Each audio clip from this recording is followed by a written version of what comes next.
अस्सलाम वालेकुम my dear virtual university of Pakistan fellows, कैसे हैं आप? उम्मीद है कि आप सब खैरियत से होंगे। आज की वीडियो जो है वो MTH 501 है और असाइनमेंट नंबर 2 है। सेक्शन इंचार्ज हमारे जो है वो वसीम जाहिद साहब है। तो find the dimensions of the null space, एक ही हमें सवाल दिया गया है, हमने इसका जवाब जो है वो देखना है। बहुत ही इजी सवाल है, इसमें इतना डिफिकल्ट कोई चीज़ नहीं है। सिर्फ इसकी स्टेटमेंट को समझ लें जरा तो आपका जो है ना वो सवाल बहुत आसान हो जाएगा। तो हमने जो है मैट्रिक्स दिया गया, इसकी हमने डिमेंशंस निकालनी है नल स्पेस की। तो सोल्यूशन को डिस्कस करने से पहले ऐसे तमाम व्यूवर्स जो चैनल पे नए हैं वो इसके ज़रूर सब्सक्राइब कर लीजिएगा ताकि नेक्स्ट असाइनमेंट जो है वो आप तक पहुंच सके। तो सबसे पहले the dimensions of the null space of the matrix is called nullity of the matrix. जो डिमेंशंस होती हैं ना उसको नलिटी कहा जाता है। और इसका फार्मूला क्या होता है जी? नंबर ऑफ कॉलम्स, यानी हमारे पास ये अगर मैट्रिक्स दिया गया तो इसका कॉलम 1, 2 एंड 3। और रैंक्स ऑफ द मैट्रिक्स ये आपने सेकंड ईयर में भी पढ़ा हुआ है। आपको माशाल्लाह अगर मैथ के स्टूडेंट्स हैं आप तो आपको पता होगा कि रैंक्स जो है वो क्या होता है। तो ये हमारे पास जो है ना वो इसका फार्मूला है। तो अब हमें जो मैट्रिक्स दिया गया था हमने उसका चलिए नाम रख लिया जी, ए नाम उसका हमने रख लिया। और 1 -1 और हमारे पास -1 और 1 2 -2।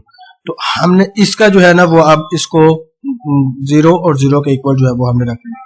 इसकी हमने रिड्यूस एशेलन फॉर्म बनानी है। तो रिड्यूस एशेलन फॉर्म बनाने के लिए हम रो ऑपरेशन भी लगा सकते हैं और कॉलम ऑपरेशन भी हम कर सकते हैं।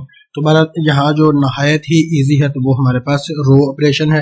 तो रो ऑपरेशन लगाने के लिए हम क्या करते हैं जी, R2 में R1 ऐड कर देते हैं, यानी रो 2 है, रो 2 में जो है ना वो रो 1 जो है वो ऐड करनी है हमने। तो -1 +1 हो जाएगा, 1 -1 हो जाएगा, 2 -2 है और +2 हमारे पास ये वैल्यूज आ जाएगी।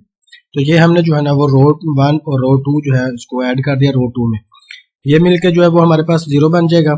ये वाला जो है वो 0, ये वाला भी 0 और ये वाला भी हमारे 0। तो अब रैंक क्या होता है ये आपको पता ही है, number of non zero rose is called ranks. तो यहाँ हमारे पास जो है वो रैंक क्या इसका बन जाएगा, नंबर ऑफ नॉन जीरो रोज जो है वो कितनी है, वो हमारे पास एक ही रो है। तो यहाँ इसका जो है ना वो number of the rank of the given matrix which is equal to 1 और यही इसकी डायमेंशंस ऑफ दी मैट्रिक्स है। अगर मजीद भी करना है तो आगे मजीद इसका ये होगा, वो जो मैंने ऊपर फार्मूला लिखा था उसमें वैल्यूज जो है वो हम पुट अप कर देते हैं। तो नंबर ऑफ द कॉलम्स जो है वो हमारे पास 3 थे, तो ये हमने नंबर ऑफ कॉलम्स जो है वो 3 लिख ली। और number of the ranks, number of the non zero रोज वो हमारे पास 1 है।